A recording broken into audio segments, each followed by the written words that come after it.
tutorial is a great way to start fitting a collar and lead to your dog to ensure that they enjoy the process right from the very start. It's also good for dogs who get really excited and can't sit still, and it's good for dogs that are uncomfortable with the collar and lead being fitted. However, if your dog does back away or become overly playful when fitting any equipment, please let your puppy advisor know, because it's really important that we understand why before we decide the best way forward.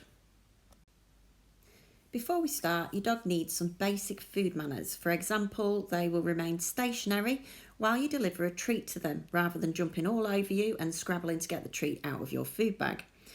We need a quiet and secure environment, and sessions are best kept short and frequent. And if the dog does show any signs of stress, then just go back a step or even two.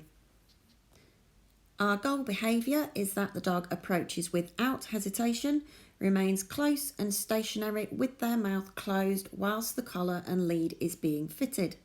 And for guide dog puppies, we also want them to have all four paws on the floor. As always, the following is just an example training plan, and steps can be adjusted to suit each individual. So the first thing we need to do is we need to make sure that the dog is happy about us touching around the neck. So to do that, we produce the food and the hand at the same time. So you touch the neck at the same time as you move the food down to the dog, and you feed them multiple treats and then move away. So they get a really good reinforcement history that when people touch me, nice things happen. When you stop touching the collar, the food stops. And make sure that you practice that with both hands as well.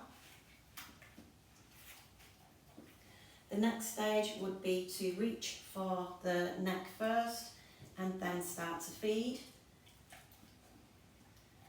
And stop. So the only change there is that rather than reaching together, I'm touching the neck first and then feeding, and I will lift support because that's a cue that I use for her lifting her legs up in one of her tricks. To progress onto the, nice food manners, well done. To progress onto using the collar, the collar isn't something that we want them to target because that makes it difficult to put it on. So we can use a treat up in front of our face, and so we hold the collar out and hopefully the dog will look at our face.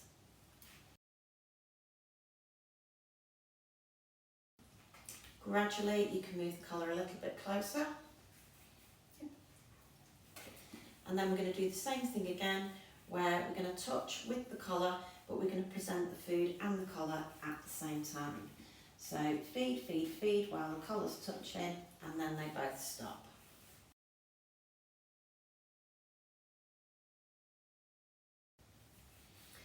Next progression for there would be to, again, hold the treat up between your thumb and your finger, up between your eyes, touch first, then feed.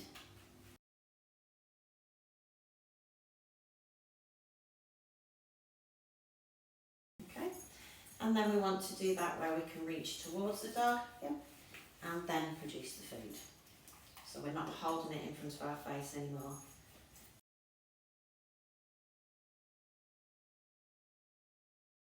The next step would be to hold it with both hands.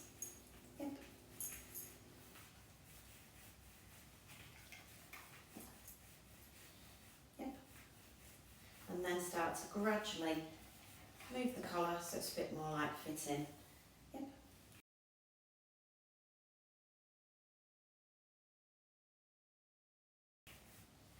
So we eventually wrap it around the dog's neck, hold it together, feed, one while it's on, and then remove.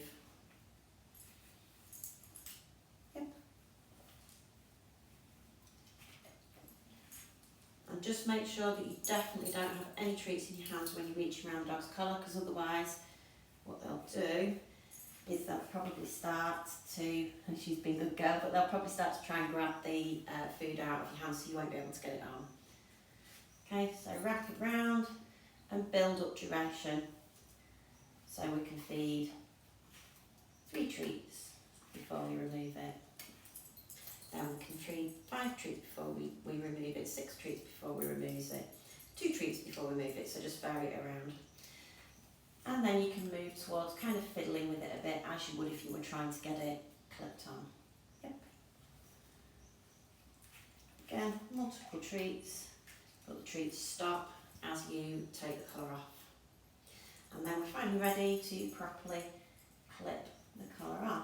Isla's ears get in the way, so like as I'm doing it I think, oh, I've been doing that a bit too long now, I can stop at little stages, so I've just threaded it through. You guys have got the snap collars, so that's easier, but at each stage, so I've threaded it through, treat, then I've clipped the pin in it, treat, then I push it through the rest of the buckle, treat, and then I may then push it through into the bit that holds the excess collar